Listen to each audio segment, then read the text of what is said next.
Welcome to Your College Bound Kid, podcast for parents and families everywhere. Whether you have kids that plan to attend college or you have current college students, you want them in and you want them to graduate. You want a quality education that will give you a skill set that will make you marketable for the jobs of today and the jobs of tomorrow. I am Mark Stucker, and I'm a college coach from Metro Atlanta. And I am Anika Madden, and I am a parent, also from Atlanta, currently in North Carolina. And I'm David Williams, and I'm a dad from Chicago, Illinois. This week in the news, the college degree is dividing America. What does this mean for higher education? A great article by Eric Kelderman of the Chronicle of Higher Education. Mark and Anika will discuss what kinds of expenses can parents who have children in college potentially claim on their taxes. Our question from a listener is, how does one know from an extracurricular perspective if what their child is doing is enough? Our interview is with Amin Gonzalez, the Vice President and Dean of Admission of Wesleyan University. And this is part 3 of 3 on how to effectively utilize the additional information of the Common Application. And our college spotlight comes to you from the Northeast, the University of New Hampshire. Good morning, friends. We have a big announcement today. It has to do with a big change from the College Board. So this is hot off the press. Went out hot off the presses. Yes. So it's 3 announcements, and I think we should, let's make this our only announcement today, and we can chit-chat about it a bit. First is that the College Board is discontinuing SAT subject tests. Yay! Clapping from the peanut gallery. Yeah. Let me just say all 3, and then we'll comment mostly on the first one. Secondly, discontinuing the optional SAT essay. Yay! And thirdly, they're looking to explore a new, more flexible SAT, something that would be digitally delivered. It would be streamlined. And of course, this is in response to what happened with the pandemic. They don't ever want to be caught with their pants down again. And that's the third one. And so, they're hoping to have that thing rolled out for the class of 2022. So more to come on the new revised digital streamlined SAT. But as far as the first 2, what are your thoughts, Dave? Obviously, I heard the yay. So I know. Well, we've been predicting this for a very, very long time. I mean, you've done multiple comments on several podcasts on how the SAT subject tests are so socio-economically biased. I would say 80%. I'm saying of public school students don't even recognize that there are subject tests higher than that. They actually. Okay, right. I would go so far as to say 80% of public school kids that are in the top quintile of their class, maybe even the top decile of their class, right? Wouldn't know, but definitely more than 80% of all public school students overall. Yeah, I mean, I was not aware of the subject test for my daughter until you brought it to my attention, probably about a year before she applied. And of course, we know that the range of schools require them is incredibly small. We just did a podcast several months ago, Mark, where we talked about California Institute of Technology dropped it, and then I think MIT finally dropped it, didn't they? Yeah, at one point they were down to Harvey Mudd, Caltech, and MIT, and then they all dropped it. But I still have to admit, this is probably 2 years sooner than I thought this would happen. One, it still makes money. You still have schools that don't require it, but liked it. I mean, when Anika and I started this podcast, there were 31 colleges that were requiring the subject test. And we started doing a countdown. It would be 27 now, 16, and we kept counting down. And so that's a pretty short period of time. We're coming up for the end of our 3rd year. And to go from 31 to 0, I still thought they would keep offering it as an option just because it's a moneymaker. Yep. And it was a way for students at your most selective schools to still show people that, they have that content mastery. And it's a way for homeschool students still to show, don't have as much standardized, components in their application. So it surprised me a little bit because I don't usually see the College Board walk away from money. But I think I've been thinking about it. And I think what happened is, they realized at the rate things were going that people were just literally not going to accept it anymore.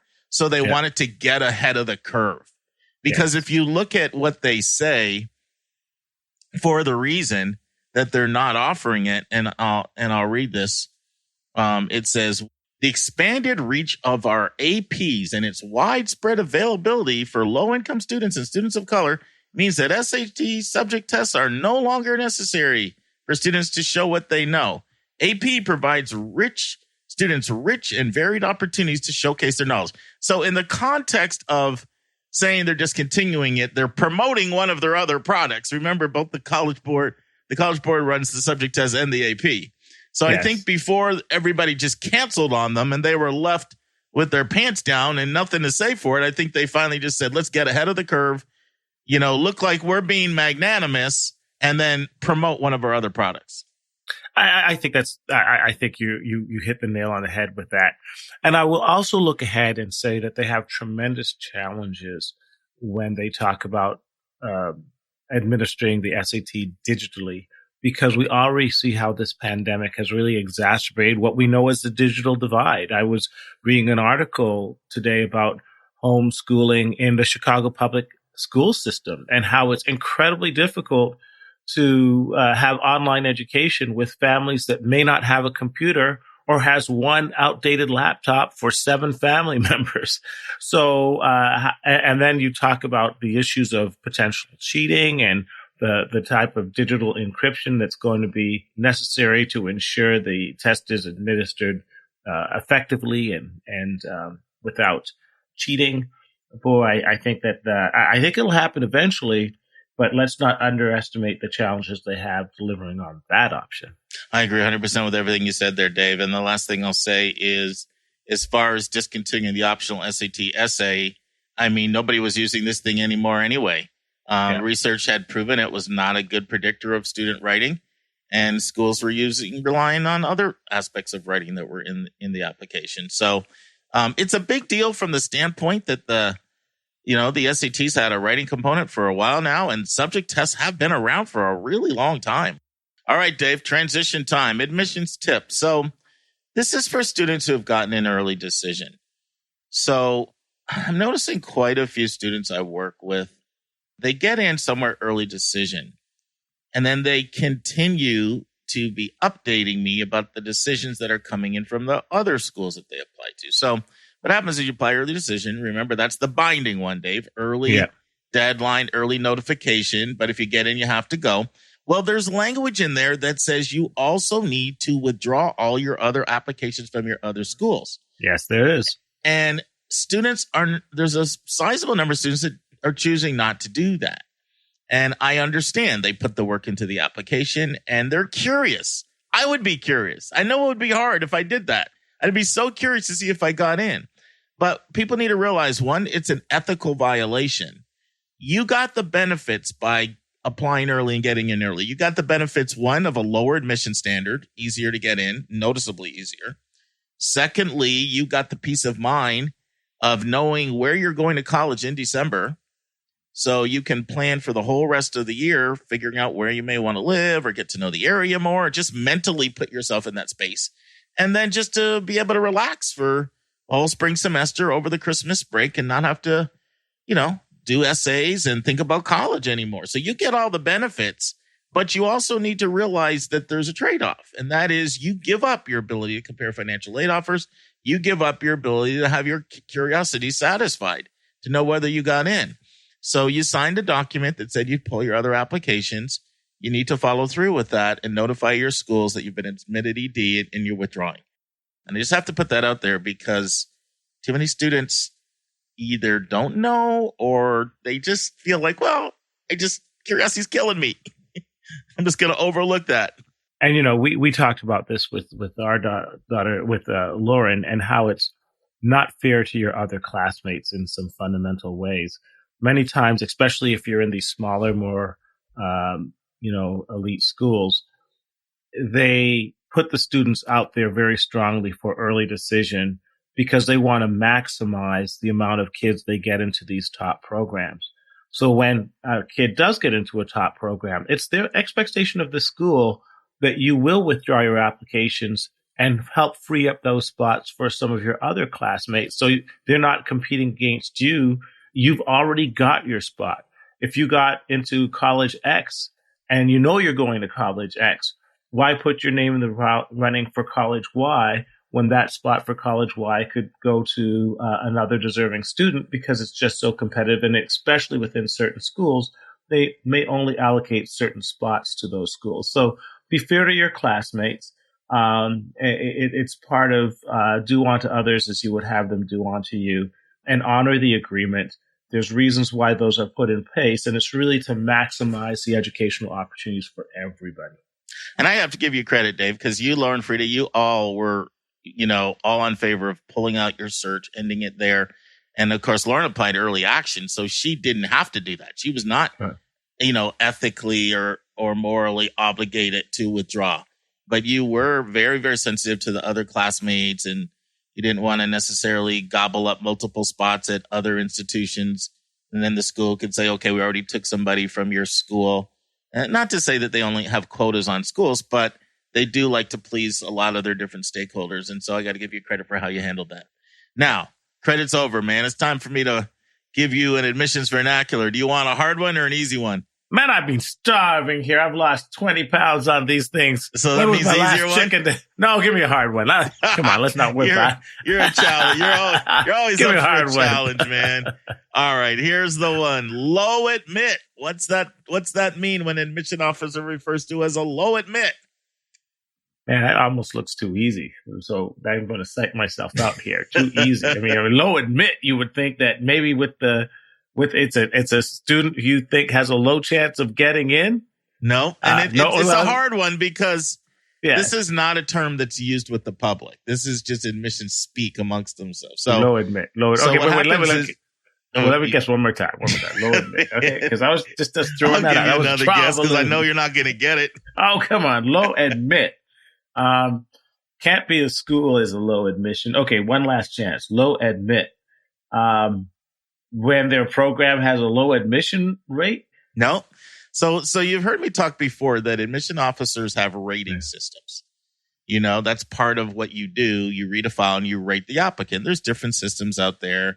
Some are only academic and character. Some are academic, character, extracurricular. You'll see all kinds of models from 1 to 5, 1 to 7, 1 to 9. High is low, high is good, low is good. I know I was responsible actually for implementing a new system. And so we modeled ours after what Dartmouth was using at the time, which was a 1 through 9 system, with low being good. So what happens is you're going to first admit all your 1s and then your 2s, and then maybe depending on your pool, you may or may not get to your 3s. Some 3s may get in, some may not. 4s may get waitlisted. 5s may get waitlisted. 6, 7, 8, 9s may get denied. So a low admit is someone who just squeaked in. They just squeaked into the pool. And then this is important in admissions speak, because what happens is once you've done all your admits, if you over-enroll and then the dean comes back and says, we over-enrolled, now you need to make cuts, the low admits may actually be pushed to wait list because all this is happening internally before the public is notified. Does that make any sense, Dave, or not? Yeah, it's like basketball. You have 12 men on the team and you were number 12. But then a transfer comes in and, man, you're going to be bumped. The only difference is all this stuff happens without the public knowing. So it would be more like basketball. You have a tryout for the team. You're going to pick 15 players. And, you had one person who originally was going to be on the team. And then, after a couple more scrimmages, you decide not to go with them. So that person gets bumped and they get cut. And because they were a low admit, they were like one of the last cuts, but they don't ever really find out that they were in. They just find out they were like waitlisted or denied. Gotcha. So it's more internal communication. Okay. And as of our first round, this person's admit, but they're a low admit. But after the dean comes back and he makes sure that you have enough people in all your different categories, then the deck gets shuffled and things change. So it's how the sausage is made. For those who are interested, I thought I'd share it. Low admit. Low admit. All right, man. We got a lot to talk about in this article today. Take it away, man. Let's dive in. Let's turn to college hot topics in the news.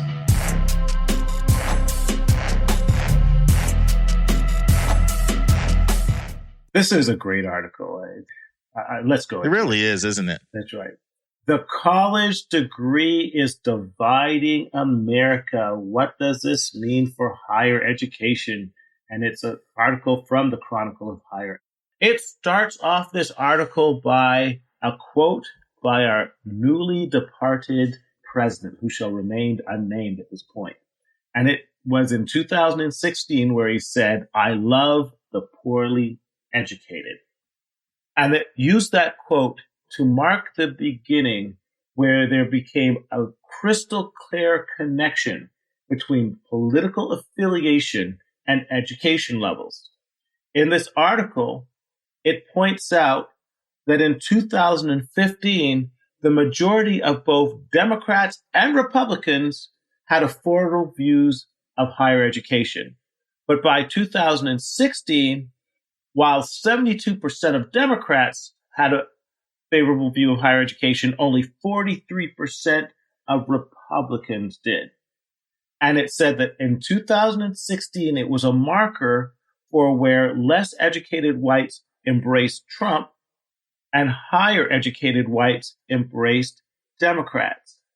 And it posed this question: does the Trump era foreshadow a deep and enduring schism between those who have a college education and those that do not? And if so, what does this mean for the future of higher education? So I'm going to stop there, Mark, because there's so much to dive into this. And so I'm going to start on a point counterpoint, and let's open up the discussion here.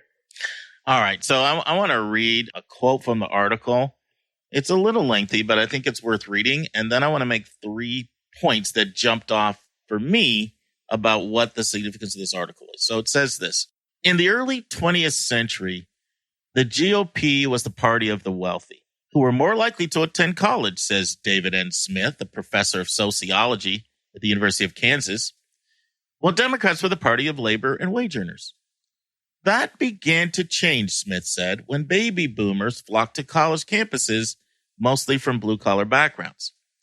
The culture wars that followed began the conservative political backlash against higher education, Smith said, but the current political climate has put the college degree at the center of the discourse in a whole new way.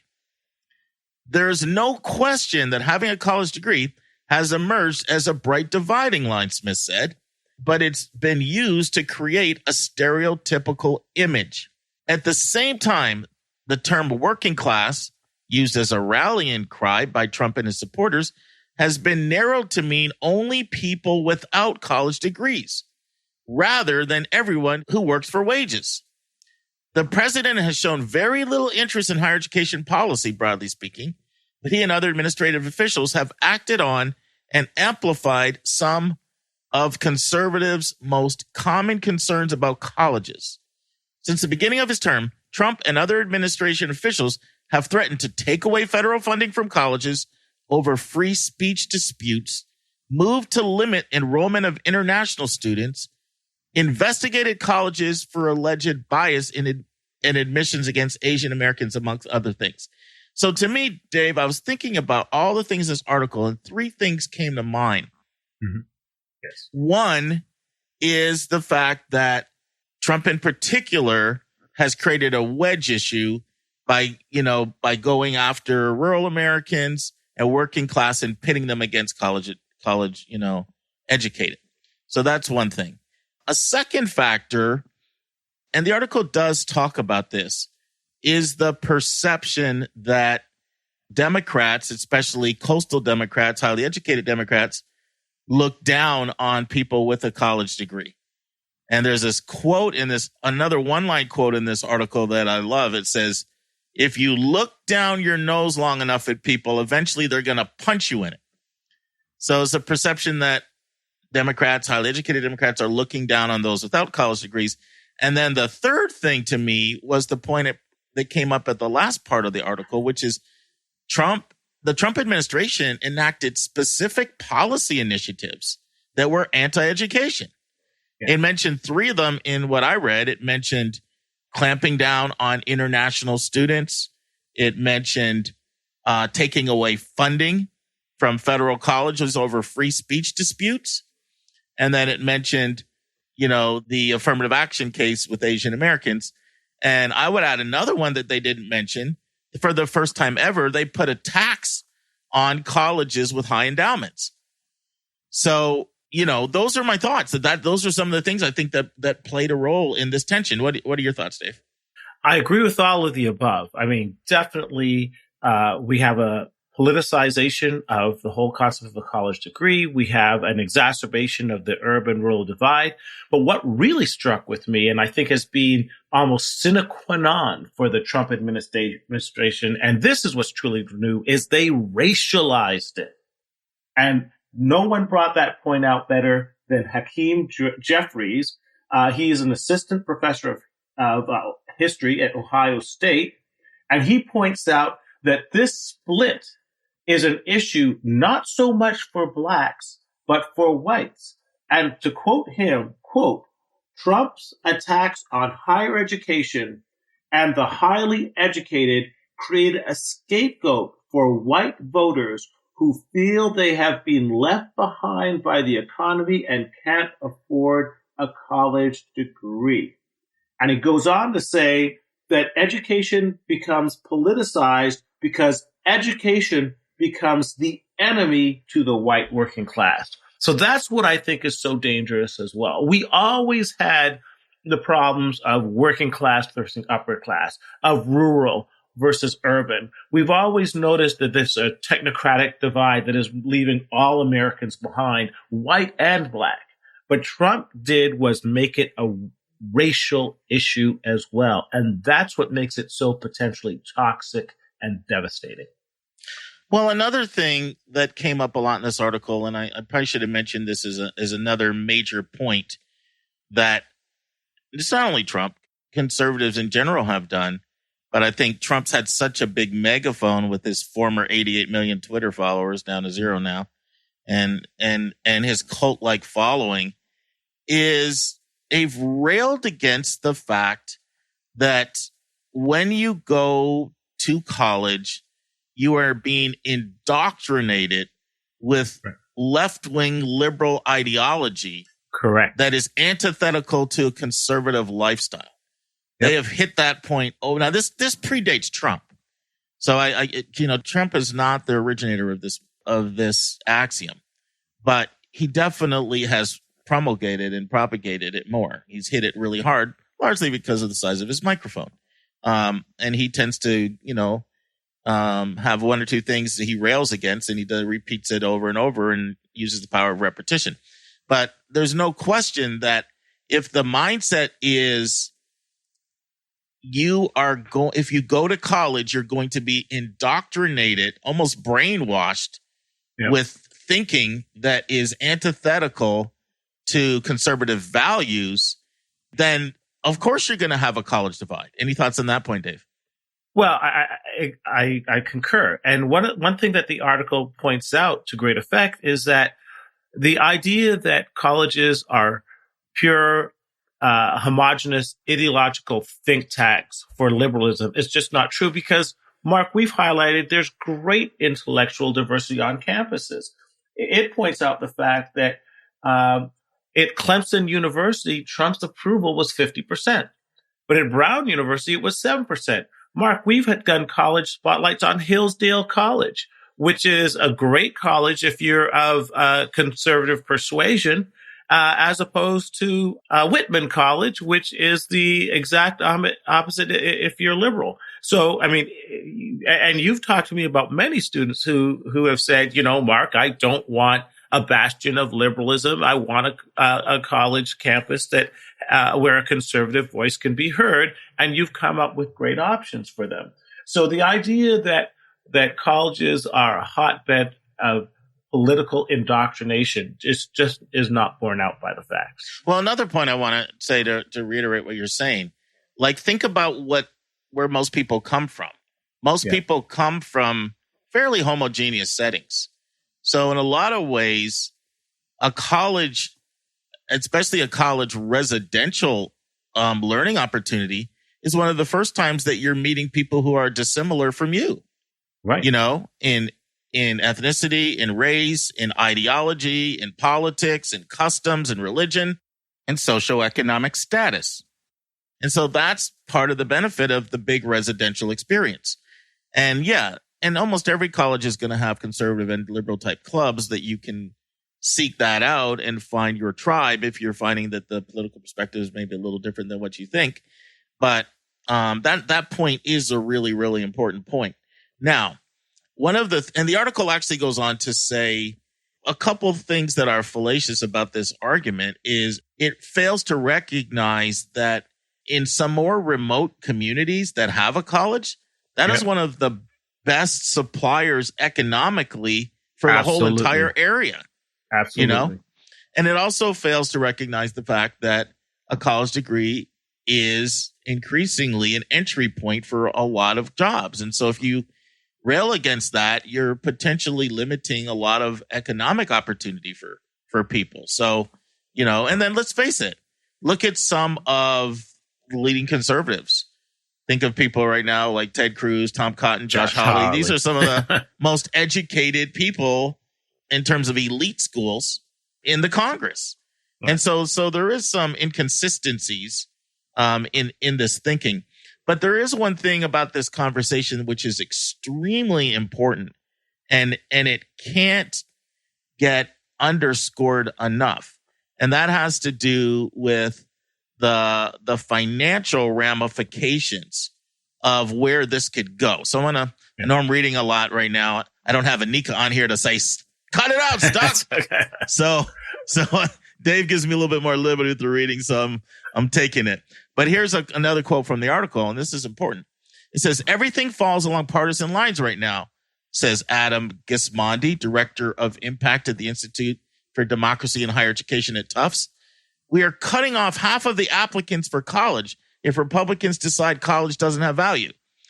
Then it says, without the support of Republicans, this is really important, in state houses, higher education is unlikely to see any greater budget support. Conservative philanthropists may look for other places to donate their money. The perception among Republicans is that higher education has lost its trust, says Philip Magnus, senior research fellow at the American Institute of Economic Research, a think tank that leans right. It's going to make the typical public Republican voter ask questions about whether they should fund higher education. So one of the things that is really significant about this, Dave, and we've talked about this ad infinitum on the podcast, is, you know, how both state and federal governments have been curtailing their support of higher education within their budget. Yeah. And that's what flows out of a mindset. Like, if you don't see value to it, then why would you assign dollars to it? And you know, the article touches on it tangentially. But Mark, you know that in many rural communities, predominantly white rural communities, there are two employers, three maybe. There's Walmart, the hospital, and the local community college. By pulling out the funding, you are really adversely affecting the job opportunities for many, many rural communities around the country. So, Dave, what should our takeaways be? What should our takeaways be for our listeners? Well, I want to take a big macro takeaway to this. Okay. And this was not in the article, but I wanted to point it out.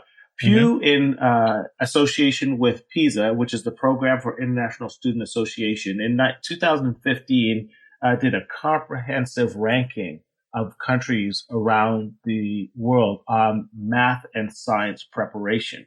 And at that time, it found that the U.S. was 38 out of 71 countries in math and 24th in science.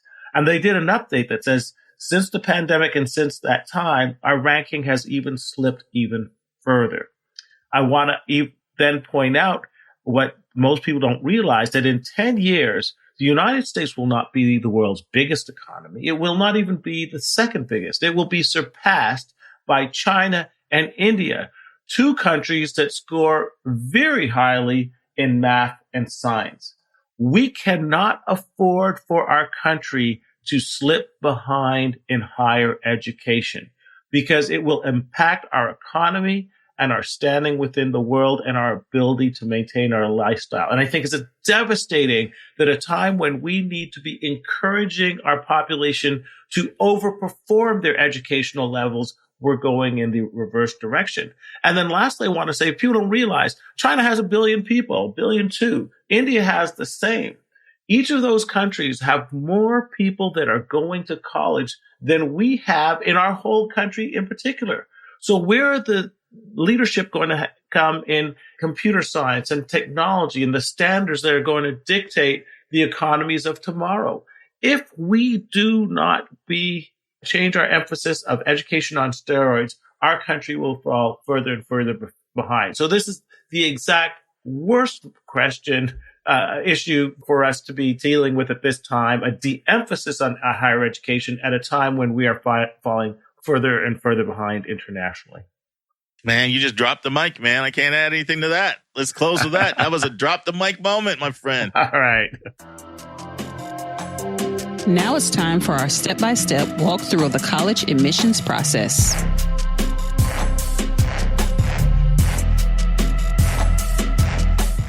Anika, what's new in the Big NC? Let's see. Cold weather.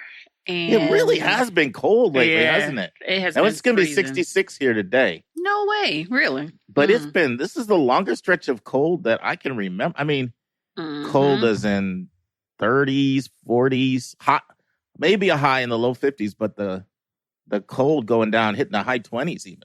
Yeah, we got a 28 one morning. I can't remember, but because don't you find the weather there is pretty much the same as Atlanta weather? For a long time, yes, I did. And then what do you mean for a long time? Something changed? Well, because like you're about to get 60 degrees. We're not getting that. Not in the next few days, I don't think. Today is 66 high. Yeah. With rain though. But I guess it's still 66. Yeah, so that's all the NC newness. I hear you. I was saying that to Anisha. I'm like, I do not remember 10 days in a row that were this cold. But I guess we're spoiled. All right. As you know, we are doing our countdown of the most Twitter followers. And we're down to number 2. Look at that. I've been counting them down from 10 down. I think this time I'll just do 5 down. So number 5, Cristiano Ronaldo with 90.3 million Twitter followers. Rihanna with 100.4. By the way, this is updated, so these numbers might switch from last week. Right. Updated numbers. Number 3, Katy Perry, 109.2. And number 2, Justin Bieber. Are you surprised he's that high? Yeah, because I wouldn't expect he'd be tweeting anything. He's all doing something crazy. Well, sometimes I think some of these celebs, they hire someone to handle their social media. Yeah, I got it. So they're not necessarily the one behind the Twitter fingers. His name is number 2. Yes. Yeah. All right, Anika, we are in the big 157, and I'm getting happy because we're getting almost through the money chapters. Can you believe it? A few more chapters and we'll be out of the money section, which I'll be looking forward to. And as we decided in our pre-meeting, we're going to reverse it. So this time I'm going to do a little summary and you can comment, ask questions or whatever. So I am excited about this chapter. We're looking at what kind of expenses can parents who have children in college potentially claim on their taxes. And so timely, Mark. I'm like, did we do that on purpose? Or actually, that is timely, isn't it? This is tax time.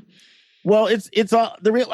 I'm excited about this chapter because from my experience, we're going to talk about a few things that I think some people may not know. Okay. And so maybe we can put some more money in some people's pockets, which is always a good thing. Awesome thing.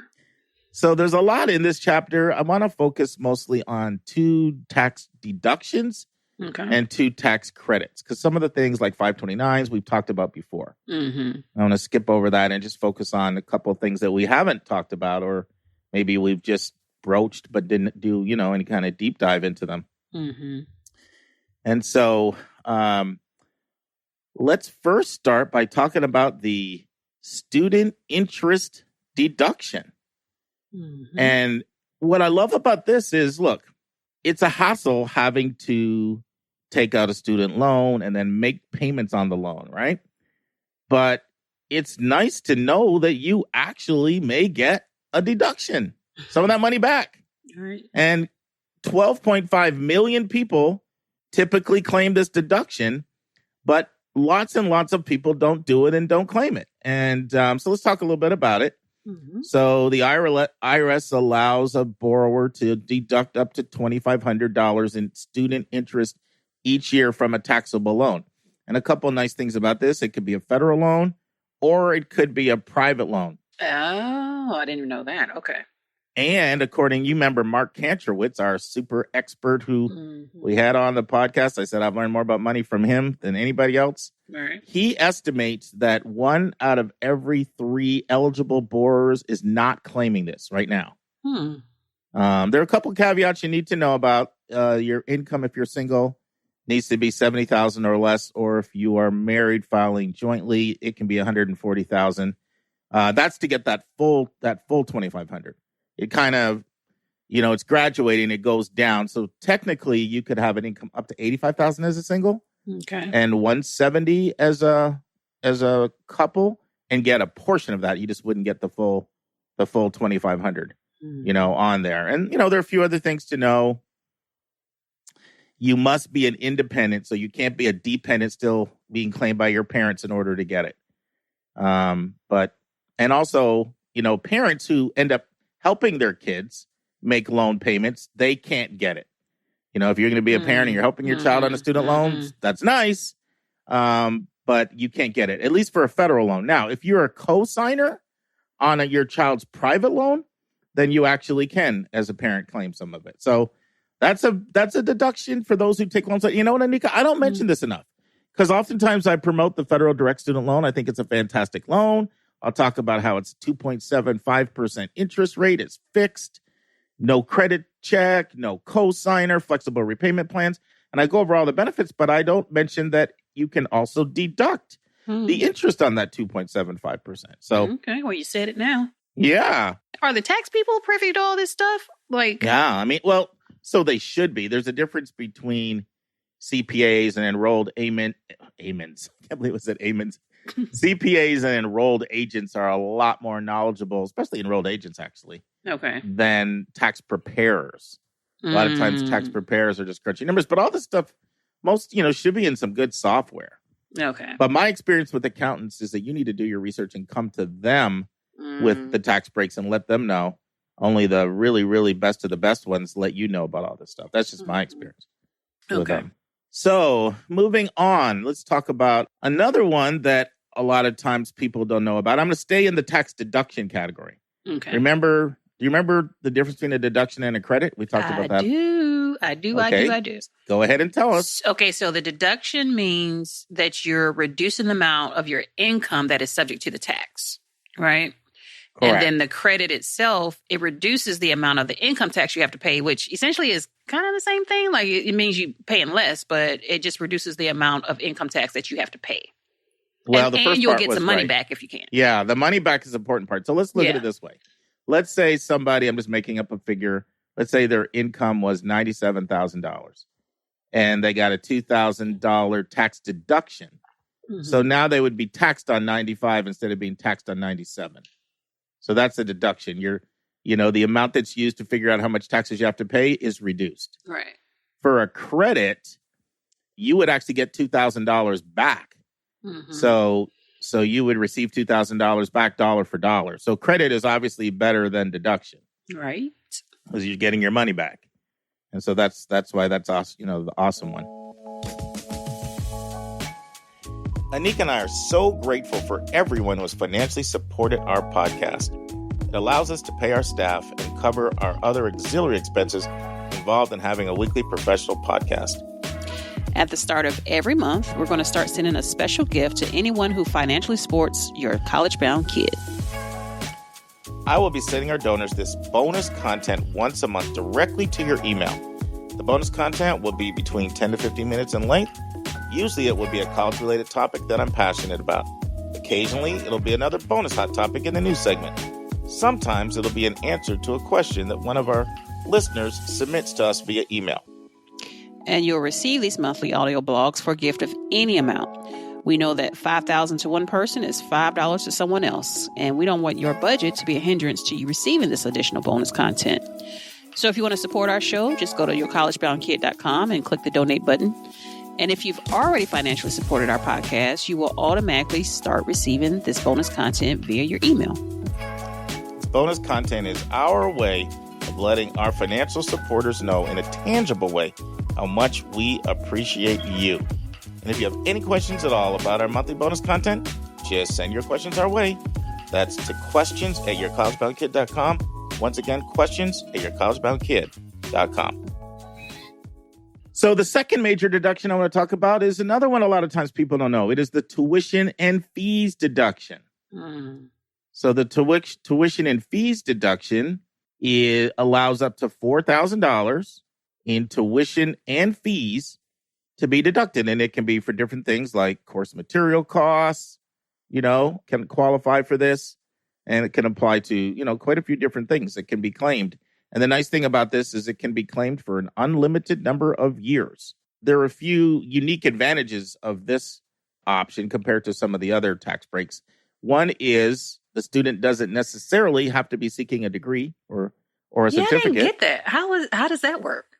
You can be taking courses. You don't have to necessarily be pursuing a degree. Oh, I got you. Okay. You can be going part-time, which is nice. Okay. And the student is eligible even if they have been convicted in the past for a drug offense. So a lot of times if you've had a drug offense, you can't get some of these breaks, And there are some income caps, like they all kind of have income caps. But the full amount, $65,000 for a single, $130,000 for married filing jointly. And then $80,000 is where it completely phases out single, and $160,000 married filing jointly, whereas you get, there's like a sliding scale after when you're between like 65 and 80 or between 130 and 160. This is one for sure, Anika, where tax filers who are filing separately are not eligible. Okay. For sure for this one. But it's a really, really nice benefit that you can get. And it can also apply to parents that have dependent kids as well. So this is just a benefit you want to make sure that you're getting when it comes to, the benefits that come from having a kid in college. Awesomeness. Okay, Anika, now let's turn to the tax credits, the two big credits. And the most applicable one for students, usually parents that have kids in undergrad, is the AOTC, not the AOC, the AOTC, American Opportunity Tax Credit. And this is fantastic. I mean, there's opportunities this is just really, really a good one. And so the nice thing about this, each dollar of qualified expenses can be used to justify one tuition tax dollar with this. Now, there's some caveats you need to know about.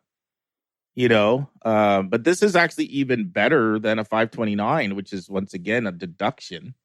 This is a full tax credit. And so the AOTC, it covers 100% of the first $2,000 in tuition, fees, textbook, supplies, equipment. And then the next $2,000, it covers 25% of it. So the total amount is $2,500. And even people who cannot be claimed as a dependent can still get a $1,000 deduction, a 40% tax break on this. Now, this is limited to the first 4 years of post-secondary education per student. So you can't, this isn't grad school, PhD, keep taking it forever. But this is just a absolutely fantastic tax break, and does have some restrictions. Once again, the student must be either the taxpayer's spouse, or the taxpayer's dependents. The student cannot be enrolled in dual enrollment. So this can't apply to a high school student taking dual enrollment classes. It doesn't apply there. Okay. And the drug offense thing does apply here. So you are ineligible. So stay away from drugs for health reasons and for financial reasons. All of that. Yep, you will be ineligible. And it does have the limits, similar limits to what we've been talking about before. $80,000 for a single, $160,000 for married filing jointly. That's the full amount. And there's a phase out after $90,000 for singles and $180,000 married filing jointly. And 7.4 million people file this every year. So it's a pretty large number, but there's still lots of people that don't get it. So that's free money. So that's something, parents, you can get. You've got a dependent child in college. Your income's under that. You can get some money back it's kind of like a parent tuition reimbursement, really. All right. Have you been getting this, by the way, Anika? I know. Oh, yeah. You make more than 180. I forgot. Nope. That was supposed to be a joke. No. Well, I'm just kidding. Now let's get to the last big tax credit. And a lot of people don't know about this one. This one is also fantastic. Did you know about the lifetime learning credit before we started this podcast? Absolutely not. So this one is fantastic. So LLTC, it's often called. It covers the first 20% of up to $10,000 in tuition and required fees. And there's some things about the LLC that are actually even better than the AOTC, even that most of the time the AOTC is going to be better because that one's $2,500, this is $2,000, and that one's more. And I guess this is a good time to say it before I get into it. Do you remember what the book said about double dipping? You cannot. You cannot double dip. Better pick and choose. Yeah. Exactly. So that's why the AOTC is $2,500. This one's $2,000. So you would take this one, But let's talk about some advantages. Unique advantages. This can be claimed for unlimited number of years, unlike the AOTC. That's why a lot of times people will use this after they've exhausted the AOTC. Okay. Student is not required to be seeking a degree or certificate, which is nice. And oftentimes this is used for grad school professional students that are 25, 27, getting an advanced degree, like Jillion over there. He can be getting this right now. Hope he is. There's also similar income phases. They're actually a little lower. So it's like $59,000 for the full amount for a single, $119,000 for married, and then a total phase out at $69,000 and $139,000. But this is an opportunity to get money back. 2.8 million people claim this every year. Any thoughts, Anika, on any of these? Everybody needs to do it quick. I mean, I think that most of the people that I know that are not in this business, I don't think they know about these, Anika. Yeah. Hopefully, we just solved all of those problems. Hey, life is hard. Get some free money back. That's right. All right, Anika, ready for a question? Yep. It's time for a question from one of our listeners.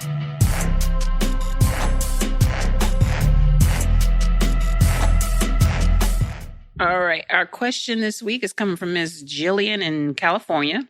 And let me read Jillion verbatim here. Jillion says, how does one know if what their kid is doing for an extracurricular perspective is enough? Many of the big college counseling companies have webinars that make it seem like a kid needs to come up with the answer to world peace to be admitted into a selective school, let alone get a merit scholarship. Is that true, Mark? All right. So this is a deep question. I'm going to come in from a lot of angles, and I'm going to sneak a couple corny illustrations in. Just warning you. First of all, I got to give a shout out to Carla, one of our regular listeners in New York. And she's a mom, reached out to us a while ago, and she said, I used to listen to another college admission podcast, but it was stressing me out. There was so much focus on getting into an elite school. She said, what I like about your podcast is I don't leave every episode feeling stressed out. Well, I share that because what I'm going to say at first is probably going to stress you out. Mm-hmm. And I'm just warning that, but I'm going to end on an upbeat note, so don't leave midway, but I say to all my students, and I say that to the podcast listeners, that I care about you too much to not shoot straight with you all and tell you the truth. So I had some communication with Jillion back and forth via email and on this question, and I know she's mostly looking at, for like these elite schools, these highly selective schools. Is it true that you almost have to, solve world peace or whatever to your extracurriculars, like a lot of these webinars are saying? So, corny illustration number 1. Sorry, Nika. Sorry, not sorry. Okay. So when we first moved to Atlanta, one of the moms I was working with, she was really trying to get a job at Delta. So for those of you not from Atlanta, Delta's headquartered here. And so it produces crazy number of jobs in Atlanta because the headquarters are right here. And a lot of people like to work at Delta because they get free travel perks. They can travel all around the world, on standby, but pretty much for free. And so I was giddy with excitement because I saw an ad that said Delta was hiring 2,000 people. I'm like, oh, this is incredible. And then I reached out and I told her, but to make a long story short, she never got the job. Later, I found out 200,000 people applied. Mm-hmm. And I actually looked this up in preparing for this podcast. It's actually normal. So last year's stats, Delta hired 1,700 flight attendants, and they had 270,000 applicants. Good gracious. Less than a 1% acceptance rate. So when you're trying to get these scholarships, especially at the more highly selective schools, keep in mind, these schools are oftentimes schools that take less than half of valedictorians to begin with. And so if they're giving scholarships out, they're giving them to the absolute, especially the most generous scholarships, to the top 1%, 2%, 3% of their applicant pool. And so they're just extremely hard to get. And I'm talking about things like the Morehead Cade at UNC Chapel Hill, the Jefferson at UVA, the Danforth at WashU, the Robertson at Duke. Beinecke is one that a lot of college students can apply for, places like Rice, Notre Dame, and a bunch of schools. The Stamp Scholarship, which is an undergrad school scholarship that's more than 20 campuses. And one of the mistakes that I see people making is they'll look at the incoming class profile at these schools. And these are highly selective schools, right? So they might say, okay, the average student has like a 395. They took like 9 APs and they have like a 1530 on the SAT or maybe a 35 on the ACT. And they're like, I have those stats. And they think that that means that they're in a strong place for admission and maybe scholarships. But what people don't realize is that if you talk to any highly selective school, like the really highly selective ones, the pool that they deny is almost looks statistically the same as those that they admit. So just meeting the average numbers doesn't actually make you a competitive applicant. It's more that not having those numbers makes you a non-competitive applicant. But having those numbers doesn't differentiate you at all. It's like when I was talking with Rick Clark at Georgia Tech, and he's like, we almost never even look at test scores. It hardly even comes up at all in our conversations. Because like everybody really has high scores. So it kind of really doesn't differentiate you. It's very rare not to see someone where you see like, oh, gee, like those scores are kind of really low. Like people just sort of learn. They get intimidated by the stats and they don't apply. So almost everybody that applies has those numbers. So that's the first thing I want to say. And I think that's important. Now let's just take a little closer look at Jillion's question. So I'm going to read it again just for a little bit of context. So she says, how does one know if their kid is doing enough from an extracurricular perspective? How much they know? How do they know if it's enough? Many of these big college counseling companies have webinars, make it seem like you need to come up with an answer to world peace to be admitted at a selective school, let alone get a merit scholarship. So I attended a panel discussion when Janet was the admission director at Princeton. And someone was asking a question like, how do I know like what's going to count the most in your application process? Is it going to be essays? Is it going to be the extracurriculars? Be the test scores? Is it the interview? Is it the grades? Is it the rigor? And she's like, at a selective school, everything counts. I'm just going to be honest with you. And so it's not only going to be the extracurriculars that are going to be what's evaluated. First of all, the very first thing is, do you pass the academic review? That's the first thing. If you don't get through the academic review, which is usually grades, grade trends, curriculum, test scores, then you don't even get a look. Then if you have all that, okay, depending on the scholarship, like some scholarships are set up so that they review all the applicants first, and if they really like you, then they invite you to come to scholarship weekend or to interview or something for the top scholarships. And some of them is just a separate application that you do simultaneous to when you're doing your initial application.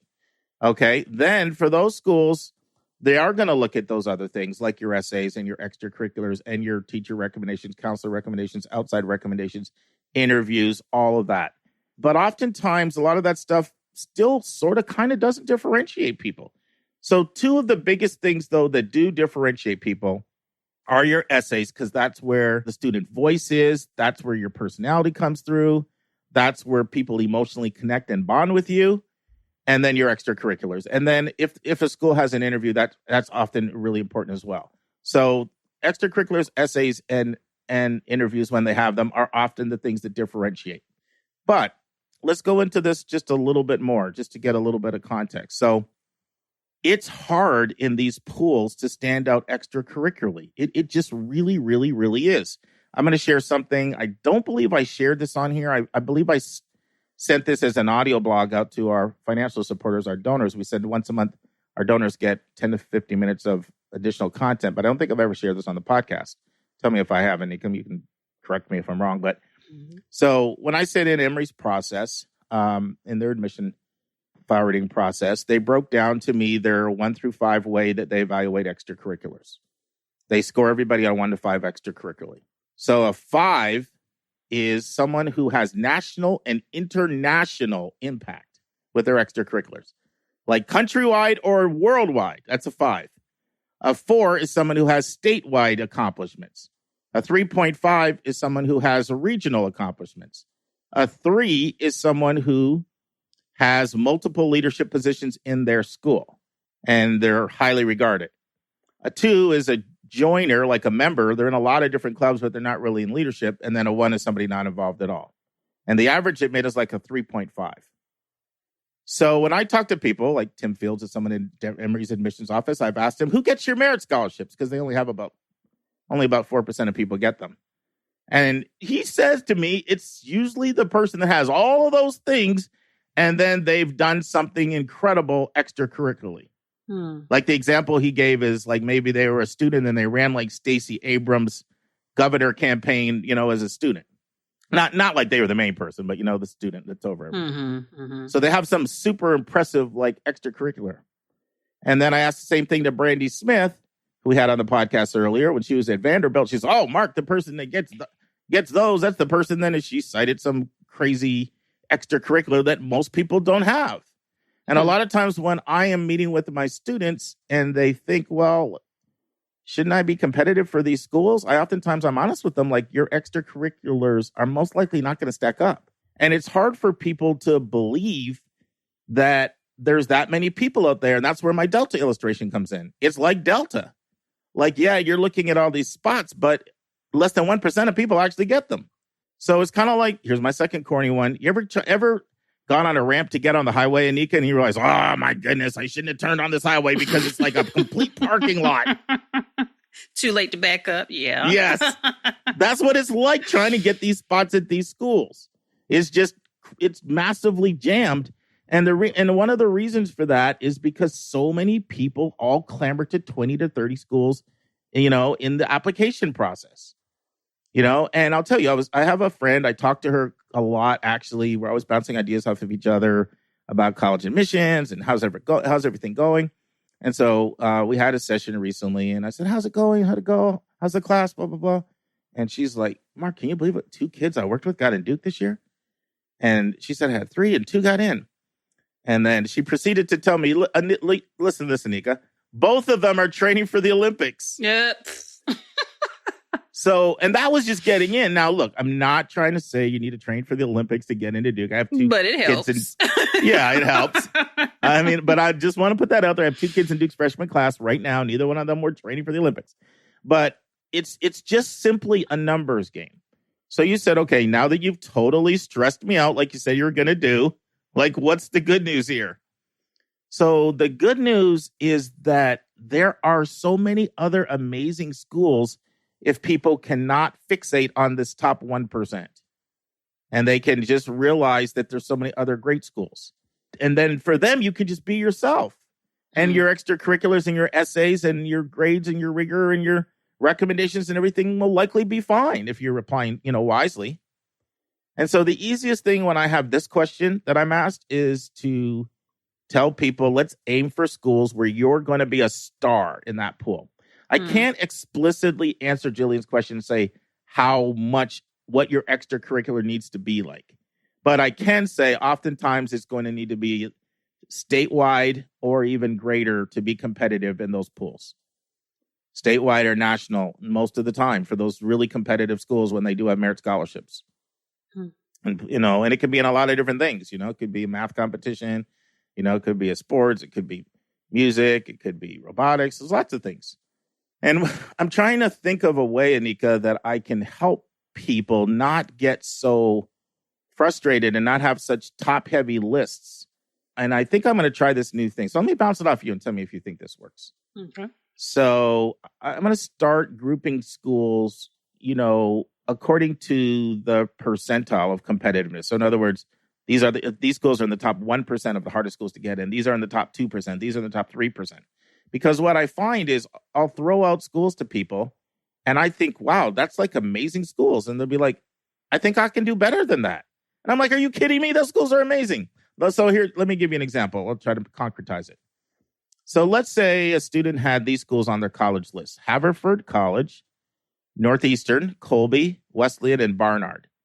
There'd be a lot of people that would be like, yeah, that's kind of like an okay college list. Those schools are all in the top 2% of the hardest schools to get into in the country. And so there's a lot of fantastic students out there, but they're not necessarily 1 out of every 50 or the top 2%. Let's take another list: Bates, Davidson, Grinnell, Boston University, Boston College, Scripps, University of Rochester, Babson.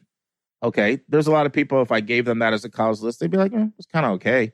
Those are all the top 3% of the hardest schools in the country to get into. I'll try one more: Villanova, Richmond, Brandeis, Reed, Lafayette, Skidmore, Kenyon, Trinity, and Miami. Coral Gables, Miami, not Miami University in Ohio. There's a lot of times, every one of those schools on that list, I've shared that with people, and they've been kind of like, I think I can do better at times. I've had so many people tell me, Miami, really? I think I can do better. Those are all schools in the top 4% of the hardest to get into. Mm-hmm. And so the biggest challenge I say to people is just get a little bit outside of your own world and realize like there's more than 3 million kids just from this country alone going to high school every year. And a lot of these top 1-2% schools are accepting 1,700, 2,000 kids, 2,500 a year. And that's not even talking about recruited athletes or international students. And one last thing. So I've even had this with schools that are in the 1% of hardest schools to get into. I've shared them with students and they're kind of kind of ho-hum. I think I can do better. Schools like Claremont McKenna, Wash U, Cornell. Those are all schools that are in the 1% of the hardest schools to get into. And I've had that feedback. So I've talked a lot. I want to listen and see what you thought. The last thing I want to say is it's too much stress to put yourself under, to go through all that. It's much more fun and more relaxing to just expand your list, recognize the greatness of so many schools, and enjoy the ride. Okay, thoughts, Anika? Yeah, I'm just fascinated by these people to say, I can do better. Better than what? Like, what are you comparing? What is the reconciliation to I can do better academically? I can do better socially? Like, what are they aiming for?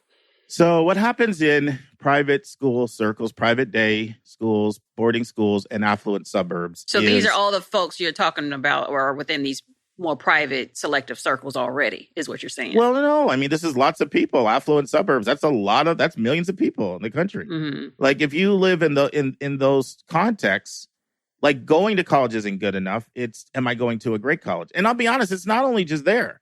I see this even in working with under-resourced kids, where kids develop a pecking order of what they consider to be a good school versus like there was a time just going to college was a big deal. Now, because if you're in a college-going culture, everybody kind of goes to college. So then it becomes, are you going to a good college? And kids, come up with their own pecking order. Parents come up with their own pecking order. And it's often so limited because, quite honestly, it's not their fault. They just don't realize that it's the numbers game. And there's millions and millions of people for a couple thousand slots, not even counting the millions of internationals. And those internationals, guess what? They aim for those top 1% schools too. You're competing with the top kids in the world from places like Nigeria and Ghana and Pakistan and, and India and Bangladesh. I mean, these kids are wicked, wicked smart, and they're all aiming for these top schools. Mm-hmm. And so it just ends up putting so much pressure on kids, and it's just not healthy. I mean, this is one of the reasons we've done our College Spotlight series, is to expand people's horizons and realize there's a lot more fantastic schools out there that are not, in that 1% club. Right. What else do you think, Anika? I mean, I can't get beyond that, honestly. And I know people that go to prestigious schools and didn't like them. Like, just because it's a selective school doesn't mean it's going to be a good fit for you. And obviously, we all know that because we've been listening to the podcast for years and years. But it's still completely fascinating that these kids don't have a full context of what a good school is for them personally. Well, one thing that I've come to realize, when something happens every now and then, maybe it's a person's fault because, wow, you're like the only one who feels that way. But when something happens over and over and over again, I can't fault the people because this is so common. This is the norm more than it's the exception. And so I've been trying to probe it and understand why. And I've come to the conclusion that people just don't have a sense of how much competition is out there. That's why I tried to use the example of the Delta illustration or the other example of the crowded freeway, right. So that people can get it. Like what happens is you just get immersed in your own echo chamber. You're in your own school with your own club. I'll have people all the time say to me, do you think my extracurriculars look good? And they're like here in the Key Club and here in the Beta Club and here in the Deca Club and doing this and then. They're doing like 6 or 8 different things. They're involved in all kinds of things and God bless them, and it's great that they're involved in all those things. But if they're applying to these really competitive schools, those extracurriculars don't make somebody stand out. And I just want to remove the stress for people by expanding their horizons to let them see that there's life beyond this super selective bucket out there. I think it's hard for you to grasp, Anika, because you didn't think that way, and I don't think you've ever been in those circles. Never, ever, ever, ever. And this is like the circles that I've been in, most of my life. Not growing up as a kid, but, because at that age, just was so different. But, of course, when I did boarding school admissions, I was there. And it's just my whole life I've been in these circles. And so I'm used to this. And so I don't fault people, but I'm trying to educate them and realize that this is not good. Like I see kids sometimes, they'll have stratospheric test scores. They'll have incredible extracurriculars. They'll have amazing grades. They'll have like 6 5s on APs and all this stuff, and their recommendations. And then they won't get in certain schools. And I'm like, if this kid's not getting in, what about 99% of the rest? And I just want people to, I'm not saying don't set your goals high, and I'm not saying don't aspire for a selective school. But I am saying cast a wider net, learn to realize there's literally hundreds and hundreds, thousands of really good schools out there. And learn just really what the odds are at these places. And then you can not put that type of pressure on yourself or your kid. So sounds like a plan to me. Okay, friends. Hopefully you've been enjoying my interview with Amin Gonzalez, VP and Director of Admission at Wesleyan University, also a graduate of Wesleyan. And he's worked at 5 other institutions. And we're talking, of course, about the additional information section of the Common App. In part 3, which is the final part, I ask Amin, what about a student who wants to share some poetry? Is additional information a good place to put that? Amin also discusses whether or not a student should link a research abstract in this section. Is that an appropriate use or not? And finally, Amin closes by sharing one additional thing about the additional information section that he wants students to be aware of. Listen and enjoy. And now, this week's interview with a special guest.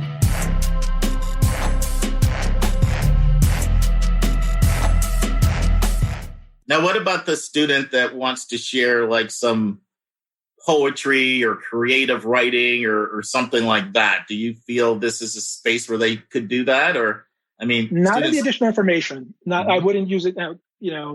There are mechanisms to submit information depending on level of talent and to what degree the school is inviting that. Every school is different in terms of, if you're talking about a music submission, if you're applying to a conservatory, that's going to be different. If you're talking about art, whether they want slides. So I would honor the request of the institutions that you're applying to, right? Do your due diligence, follow up in the way that they want, because it increases the probability that you'll get favorable consideration and that your medium will be best appreciated. So what happens in our space is that through Slide Room, through the Common Application, that information can be submitted. It will be evaluated by, experts in those respective fields. Feedback is shared. It is included. So if you provide a link to, your work, the reader may or may not click on it, go to it, but they may not be the best position to judge it. And so it's for that reason that we leave it to the experts and then factor that information in according to the preferences of the school. And I will say that in anything that is considered supplemental and not a required component of the application, I caution students from putting too much emphasis on the supplemental submissions over the required components. Focus on the things that are required, your grades, your activities, your essays, things of that sort. If you're putting together a portfolio or creative submission, and that's coming at the expense of your day-to-day work in the classroom or your ability to reflect on your essay and refine it so that it represents you fully, I would caution about the use of time in that direction, in that way. I mean, would you also caution, I get students all the time, they want to share their artwork or they want to share their music and but they're not necessarily, to be blunt, like high-end talents in those areas. Would you encourage people to only do that if there's a pretty high level of talent that they're going to demonstrate, as opposed to, this is kind of a hobby and I do it on the side? Yeah, I would leave it high level. I mean, think for a moment of, maybe an analogy would be, or an area where there's certainly demonstration of interest. If you think about athletics, where, many students participate in sports, but not all are going to be recruited to a Division III or Division I institution, but if there's a level of talent that extends beyond your environment or that could translate, to your future community, then that is of interest. Sometimes it could be of in general interest. I guess I wouldn't say that's not of interest. The question is impact. It's not interest. Is what impact might that have in your decision? You can share it and I might be really impressed with it, but will it be determinate? Will it tip the scale, for a student that's on the bubble or on the fence? That depends. So it's all the relative strength of the application and the perceived, if not actual, talent. I would say if you have talent beyond your school, your, city, state level, national level, then share, but follow the guidance of the schools. Now, what about if a student's done high level research and they've got like a research abstract? I mean, I know once again, every school is different. I know when you were at Yale, they allow like that STEM abstract to be submitted separately from this section, but not everybody does that. What do you think about somebody having a link to, say, like a research abstract or something that they've done? Or do you feel like, no, this isn't the place for that either? Well, I come back to, I come back to what I said earlier about, if you're not sure, ask, right? So first do your research and follow up with the school and follow the guidance that they offer. And Yale was very clear at the time that I was there. I don't know how it reads now, but it was very clear about the supplemental information. It did not invite novice submission, right? It was pretty clear about the level of talent or the kind of research or the kind of contribution that they were looking to assess. So if you're not sure, I think they're still that way. They make that perfectly clear. And that's where, if you're not the website, then your counselor. But at the end of the day, no matter what however anyone guides you, you, the student, are the one who has to live with the outcomes, right? Mm-hmm. And if you're going to second guess, well, you know what, they just don't know. Those rules don't apply to me, or I need to, as a matter of fully presenting myself, share this information, share it. The worst that can happen is it won't be considered. If it's not part of the required component, they'll dismiss it or they'll look at it quickly and move on. But I wouldn't trust. That's the right word. It's not about trust. I would be careful not to forego that opportunity, right? I'm not an expert in music, art, theater, science research. So if it comes up and I'm not sure, but the student is qualified and compelling and interesting, I want to get that into the hands of someone who can tell me whether there's raw talent or ability there. And one example of this I'll give you, as I recall years ago, there was a young woman who submitted as part of her application singing, at a school-wide talent show, had never had voice training, was not, just a recreational singer, and submitted a link, and we pulled it up. We just pulled it up and we're like, wow, this actually seems pretty impressive. But It wasn't in the format that other submissions that were highly polished, very well positioned. And I shared it with a member of the art department who said, look, this is an untrained, young woman who has immense potential, exceptional potential, given where she's coming from. She was coming from a charter school. She's a middle school kid, who hadn't had access to voice training or professional development opportunities. And it ended up working in her advantage. Now, would that have been the case if she weren't otherwise compelling? Probably not. We wouldn't have spent the time if she didn't have the grades or the kind of application that at least got her into the conversation, right?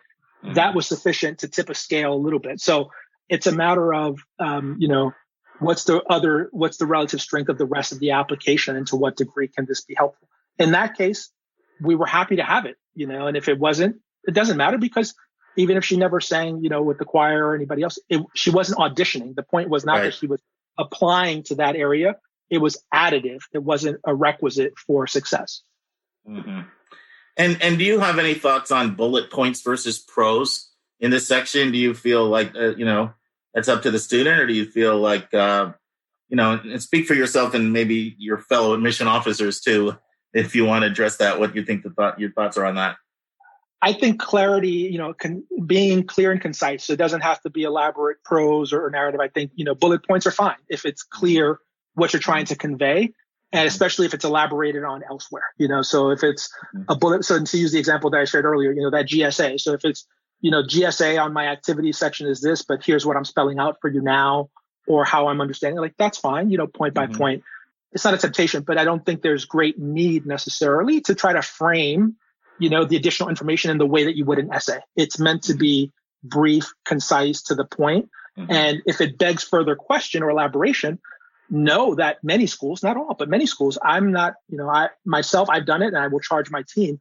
If there's something in the application that is not clear and I think is going to be helpful to a better understanding the student and potentially lead to an admit or deny or waitlist, whatever the outcome, but we need that additional information to make the most informed decision we can, I'm going to follow up. I'm going to ask someone to follow up with the counselor or with the student. We see you submitted something, but we don't have access to the link you shared, or you made a reference to something in your essay or additional information. We have further questions. Let's pull on that thread. If it's essential to getting the best sense of the student, we will do that. Are we going to do that for all 13,000 applications? No, not necessarily. But for the ones that are competitive, compelling, and do require that in order to be best informed, we will take that extra step. It's what's right and appropriate, because it's not about spending, equal, identical amounts of time on every application, but giving every competitive candidate the best possibility of being successful in the process. And in some cases, that requires follow-up. This has really, really been good. Let's take a break to learn about Mark's recommended resource for the week.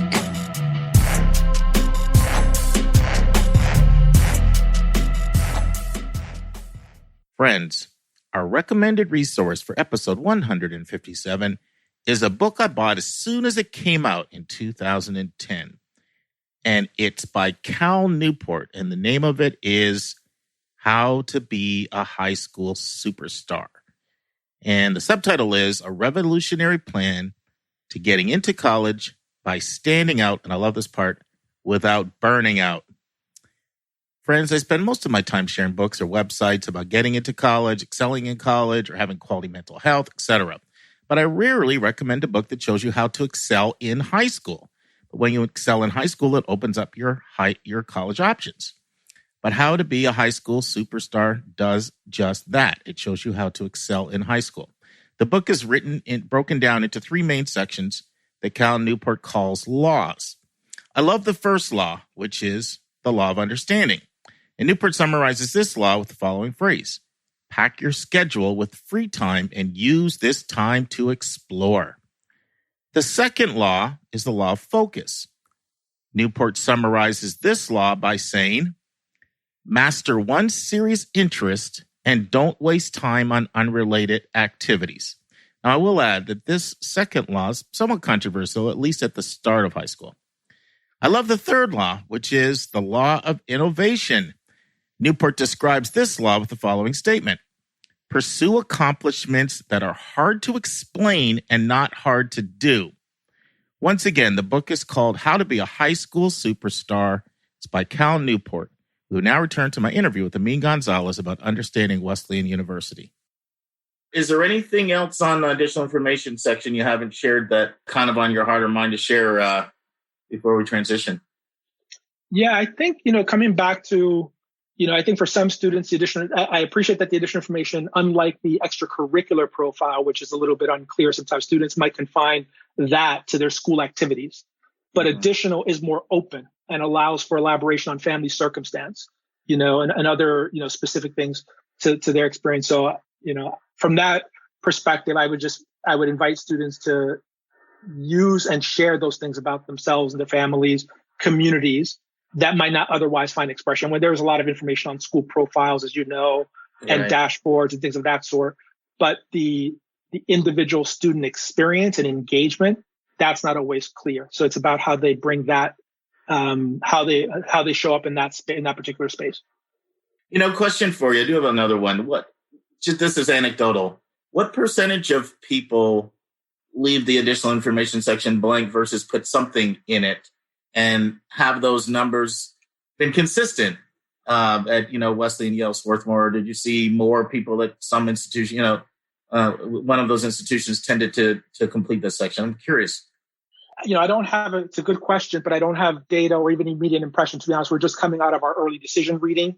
And I would say, as I reflect back on my reading and committee deliberations, certainly not 50%. I don't think it's that high. I think it's a smaller proportion. And what I've recalled, to be quite honest, is that when it has been shared, it has been helpful. If it's not shared, I don't find myself looking for it. So I can make my way through the rest of the application and feel really good about what I've learned about the student through the combination of recommendations, essays, interviews, and feel like I've got a good sense.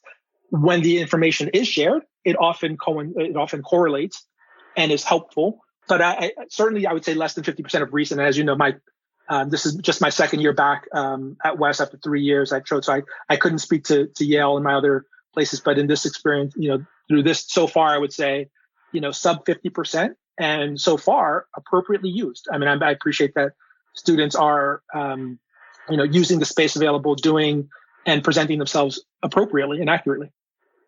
It's just something I've got interested in. I had one school mention to me less than 10% of the time we see that, but I know it's going to vary. That is going to vary from school to school a little bit based on the population and maybe, what their counseling's like. And, there's a lot of factors there. So anyway, this has been fantastic, extremely helpful, rich. And two things that I really think you emphasize were coordinating with the counselor and just being aware of what they're planning on saying.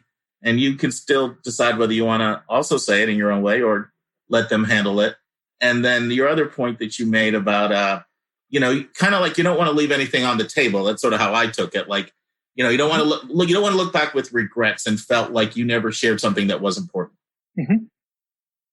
Next week in the news, California's rejection of affirmative action affects university admissions.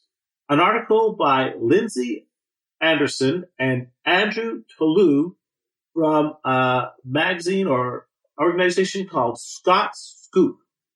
Mark and Anika will discuss how can I save thousands of dollars through exams and creative college programs. Our question from a listener is, I'd like to learn more about Pomona and some of the routes to getting in. Our interview is with Amin Gonzalez, the Vice President and Dean of Admission of Wesleyan University. And this will be part 1 of 2 on Understanding Wesleyan. And there will not be a college spotlight as Understanding Wesleyan will take its place. But today there is a college spotlight, and it is the University of New Hampshire. Just give a little bit of background. I stopped and I did a little inventory, and I looked and I said, what are some states we haven't had a single college from? And that led to St. Louis because we hadn't had a single college from Missouri, and it led to New Mexico, and it led to the University of Oregon. And it's leading to New Hampshire. These are all states we've never had a single college from. Now, like last week when University of New Mexico was UNM, this week University of New Hampshire will for now be known as UNH. And that's just what everybody calls it there. So don't get confused with last week's UNM. We'll be on UNH. And like University of New Mexico, it is also the flagship school for the Granite State, which is the nickname for New Hampshire. Another gorgeous campus, plenty of green spaces, lots of ivy-colored brick buildings. I'll talk a little bit more about their woods, their college woods. Founded in 1866 as a land-grant institution, originally had a very close connection with Dartmouth College, which is also New Hampshire, but became really its own entity in the late 19th century. Now, UNH has 3 locations. The main campus is located in Durham, New Hampshire, a town of over 16,000 people. Durham is the quintessential college town. Restaurants, coffee shops. Downtown Durham is only a 5-minute walk from the center of campus. And there's a smaller campus with only about 1,000 students that is located in Manchester, which is the largest city in New Hampshire. And then the law school is located in Concord, and Concord is the capital of New Hampshire. So those are the 3 locations. But my focus will be on the Durham campus, which is the heart of the university where most of the students are housed. And the heart of the school, many would say, is Union Court. This is where the social life buzzes. This is where a lot of clubs meet. This is where you have all your food courts. And one of the most famous things at Union Court are the MUB theaters, where you can watch a movie or two. And New Hampshire UNH is a school that really has a community feel. It's not massively huge like a Texas A&M or Ohio State or a Michigan State. And 96% of first-year students live on campus. So more than 19 out of 20, giving it a real community feel. And it's very undergraduate focused. In fact, there are 5 undergrads for every 1 grad student. And very, very few flagships, you'll find that to be true. Flagships are known for their PhD programs and the extent of their research. But here you have 5 undergrads for every 1 grad student. Another thing you'll very rarely find at flagships, faculty members teach all the students, including freshmen. So there are TAs, but they assist the professors. So they value teaching as much as they value research. One of the unique things about UNH is a student-run organic farm is very popular. And you'll hear this often at UNH. There's a real focus on what they call high-impact experiences, like internships. And one of their strongest programs is their CAPS program, which is just an acronym for Career and Professional Services.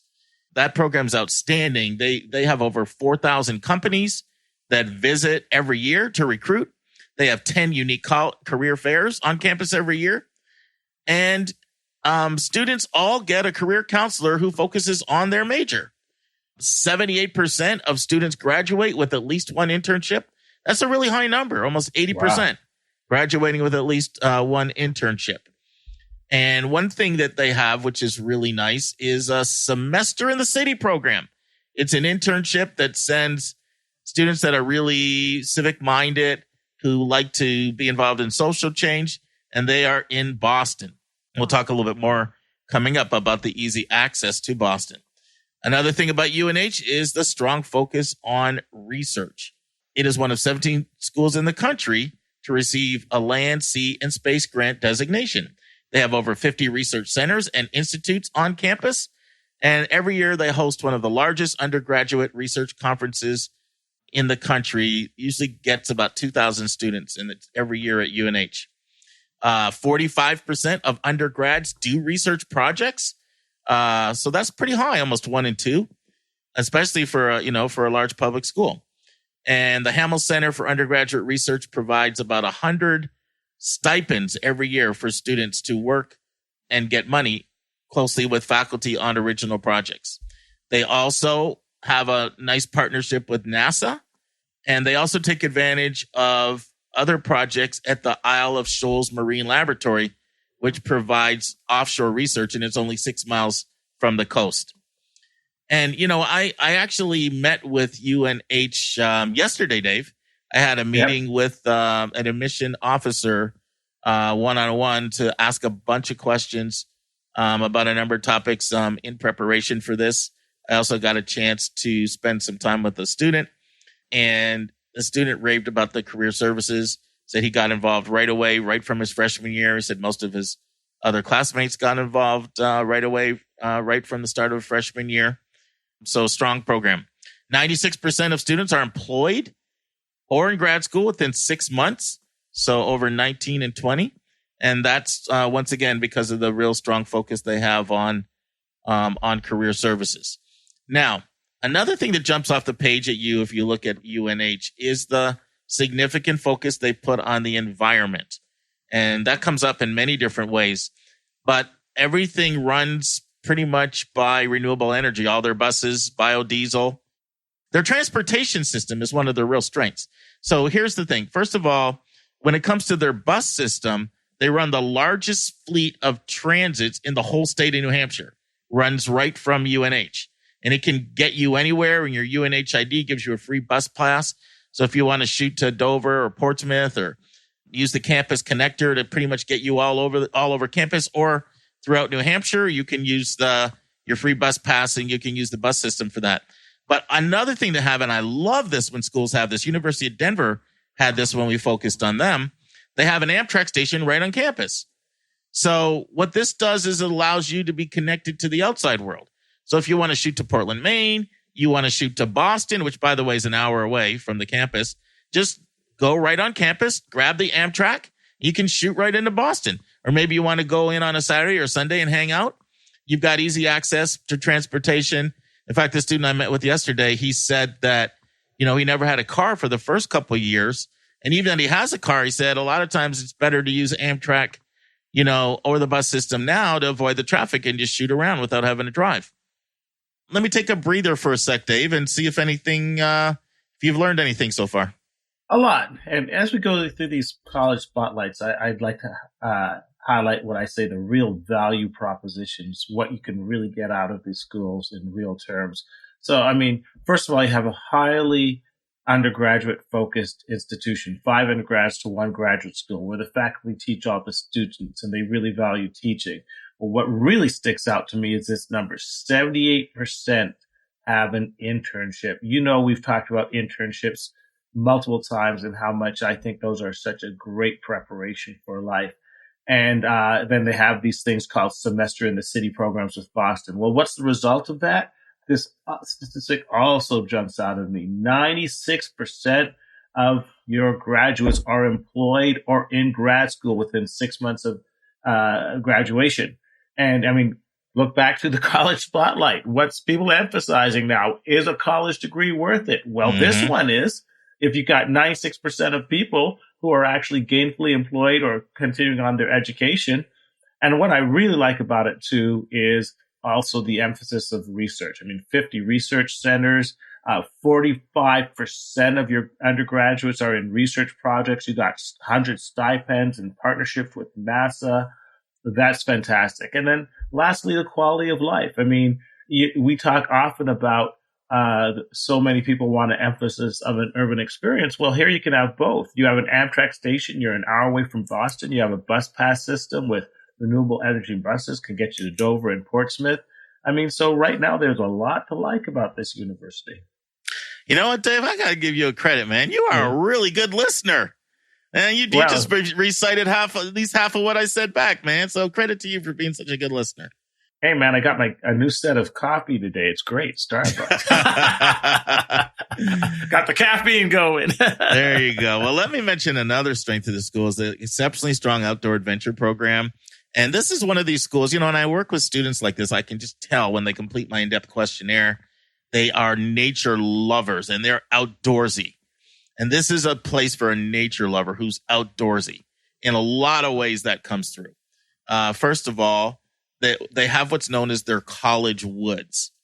And their college woods is one of the real standouts of the school. The Sierra Club named UNH as a cool school because of the college woods.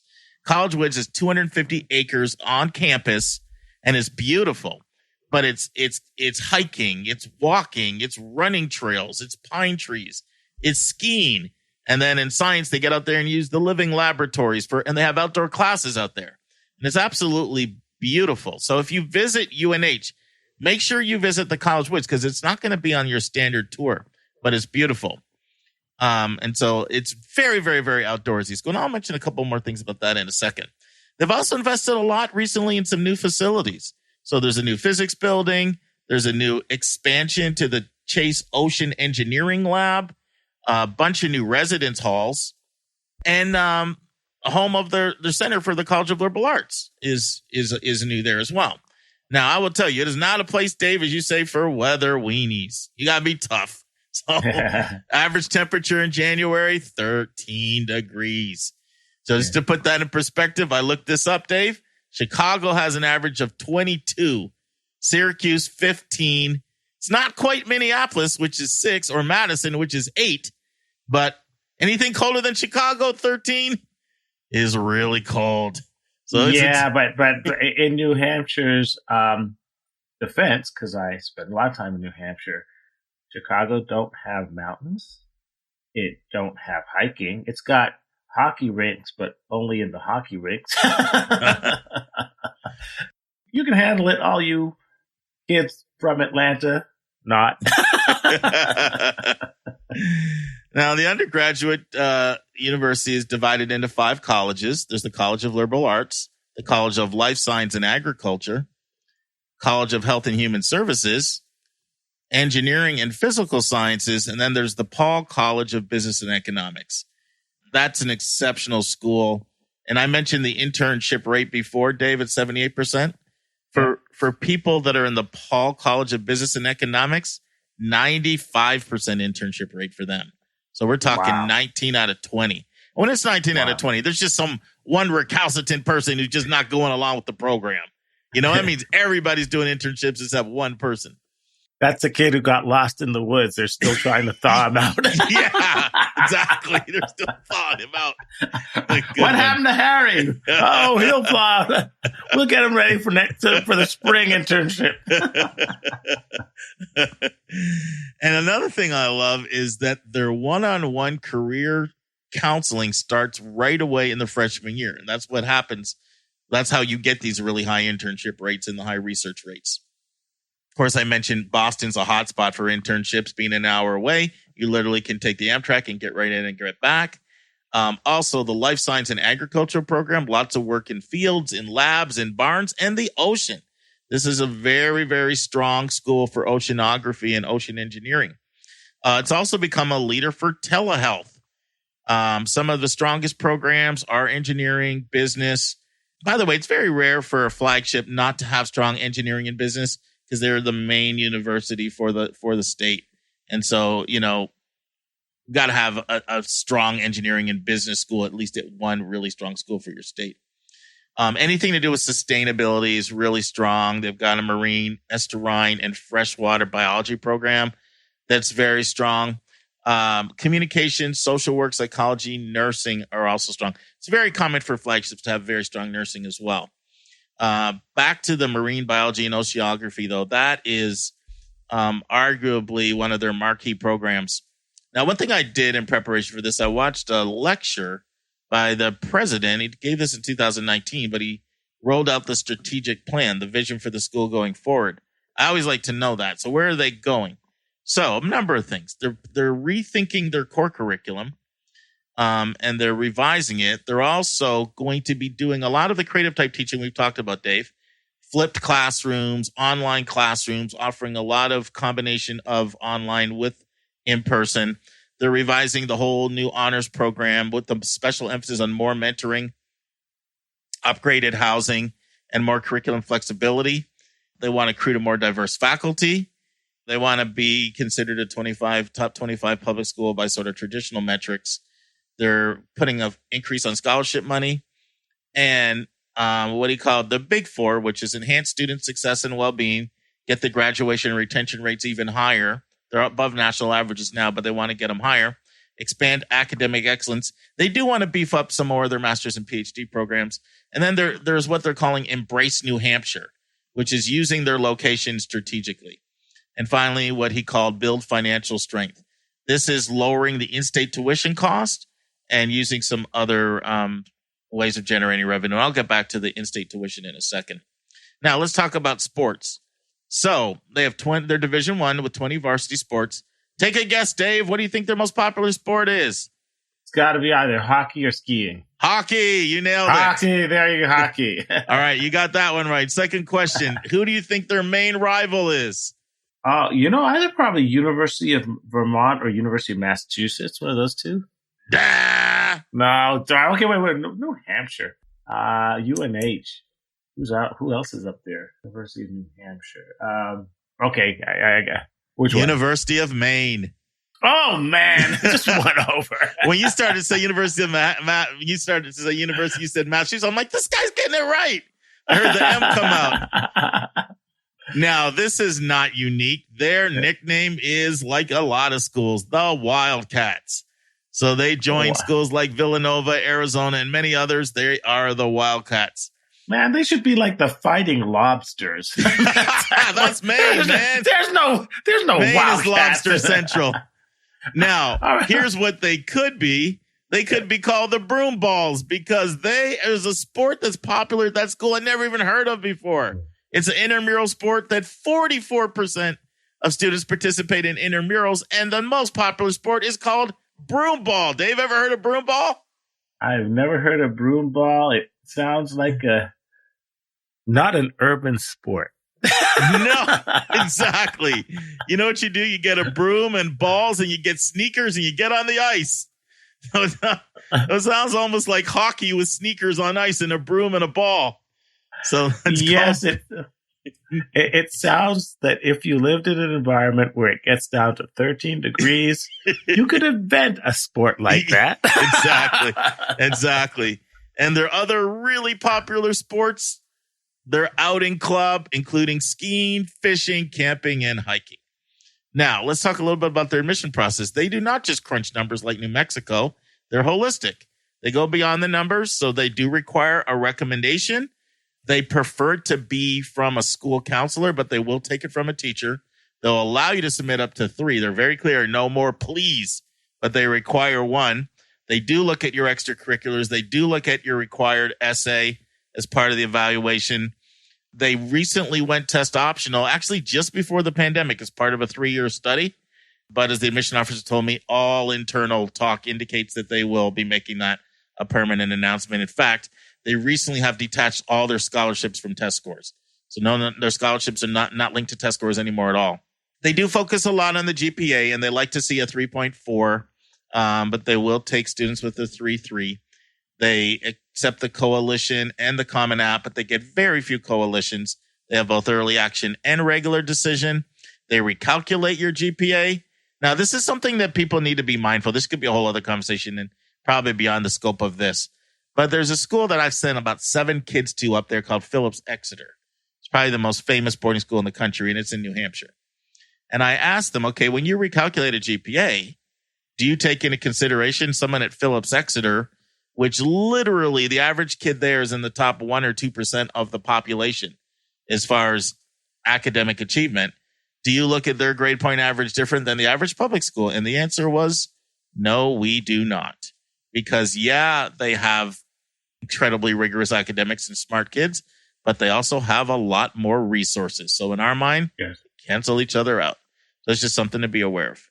Let's jump into the stats. So they're located in Durham, which I mentioned already, town of 16,000. Total enrollment, 14,800. That's 12,460 undergrads, 2,400 grads. Students from all 48 states. And when I met with the admission officer yesterday, he's like, we don't have South Dakota and Mississippi, so I'm expecting you to find me somebody from South Dakota and Mississippi so we can have all 50. South Dakota, maybe. Mississippi, you're going to have to buy him a thermal underwear, man. Brother from Mississippi, he will definitely be the one lost in the woods. He'll be the one that doesn't get the internship. That's right, You won't be playing broom ball. Dear Mrs. Jackson, we found your son. He'll be thawed out in the spring. They've got students from 71 countries, 45% male, 55% female. Now, one of the things, in my opinion, that is a weakness about UNH is its lack of diversity. These are probably, from a racial diversity, Dave, the worst numbers we've seen. Although, different strokes for different folks. I mean, not everybody wants a diverse school. Yeah. But let me tell you what their numbers are. So they're 4% international. They're 1% Black, 3% Asian, 3% Hispanic, 2% multiracial. So only 9% students of color. So it's always harder for places that are in states that are not that diverse. They are trying, like their admission staff is quite diverse. If you look at their admission staff, you would think that they're probably 40% people of color. But, so they're trying to attract it by who they hire in their admission office. And they do have some special programming, but they have a long ways to go on diversity. If you're like Dave and I, and you see that as a plus for a school. Yeah, I mean, that's just a regional phenomenon. It's most people don't even, I'm being serious. I mean, a lot of kids from the South may not even be able to locate New Hampshire on the map. So you bring up a good point because the numbers are not that eye-popping for Vermont or Maine either, in the region. So that's reflective of its state. So. Right, just like last week when New Mexico was 49% Hispanic and 6% Native American, it's reflective of that state. You know? And, they could double that number if they just found all those brothers in the woods. So And there is another thing that I really feel they do need to work on. They have the highest in-state tuition of any public flagship. So they have a high sticker price as an in-state resident. You're not getting much of a break for being a New Hampshire resident there. And now, what they do, which is good, is they have a generous program for under-resourced kids. So if you are low income, their Granite Guarantee program gives free tuition to every New Hampshire resident. Now, let's talk a little bit more about some other stats. Average SAT range, 550 to 640 on the evidence-based reading, 540 to 640 on the math, 23 to 28 on the ACT, 24% getting Pell Grant, so 1 in 4. Their acceptance rate varies between 77% and 84%, depending on the year. So typically you're looking at about, 8 out of 10 kids are getting admitted. They have a yield of 20%, meaning they get 1 in 5. We'll select them. 6-year graduation rate of 78%, 4-year graduation rate of 62%. Freshman retention rate, meaning they come back for the sophomore year, of 86%. Overlap schools, University of Connecticut, University of Maine, University of Vermont, UMass Amherst, Quinnipiac, and University of Rhode Island. 47% of students are from New Hampshire, 28% from Massachusetts, 6% from Connecticut, 3.6% from Maine, and 3.4% from New York, and 2.1% from New Jersey, and 2% from Rhode Island, and everybody else is under 2%. 14% of the men are in Greek, 19% of the women are in Greek, and that's UNH. Dave, any final thoughts? Good, solid school. I mean, here, once again, we talk about, if you're a kid, solid B+, 24 to 28. You're looking for a school that could get you anywhere you want to go with some great options. This is a school that should be on your radar screen. What is the tuition mark? Because did we have a so their in-state direct cost is $30,000, and their out-of-state direct cost is $47,000. Now let me not use direct cost because I want to be consistent. Cost of attendance is what I use. So add another $5,000 to that to cover cost of attendance. So 35 in-state, 52 out-of-state. And when you talk about the granite free tuition, when does that kick in, or do you have an idea of what that is? Probably Pell Grant, but I don't know. That's usually what's used for that, but I'm not 100% sure on that. Okay, it's so probably it's not Pell Grant. Yeah, the free tuition is a nice option. Yeah, it's a little higher than some, but it's lower than many. And so I think it's a great school. Yeah, and they have some great programs. And if you're a nature lover, I mean, they are really exceptionally strong. So it's on my nature lover bucket list of great schools for the nature lovers. And I'll tell you, when I was in Boston, I used to drive home from Toronto.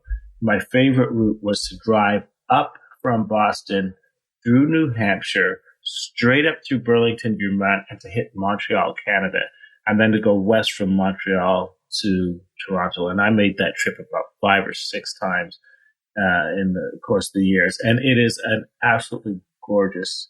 I did it in the winter, I did it in the spring, I did it in the summer. And that's some of the most prettiest territory in the United States. So, and remember, there's 250 acres of hiking and skiing. I mean, that's more than the average size of most urban campuses. So, and the marine biology program actually reminds me of the marine biology program on the other side of the country, University of Hawaii, the oceanography. So, and then they have once again, I see this as a school for people who truly want value. You want to go to school where you are going to have a great experience and you are going to be able to get a great job. It's a great place for you.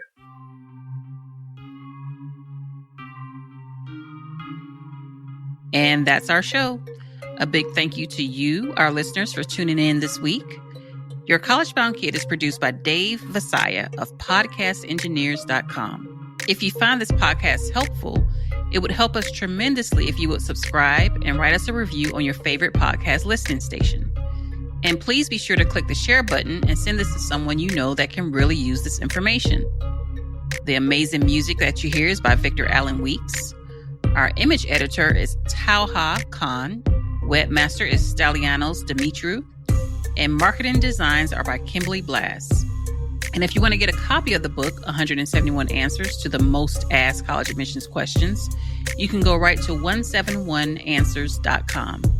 And if you want to have a college coaching session with Mark, you can send him a text to area code 404-664-4340. And if you have a question or a few questions that you would like to ask us, and we'll include them on the show, you can just email us at questions@yourcollegeboundkid.com. Every week, we'll take one question and include it in the episode.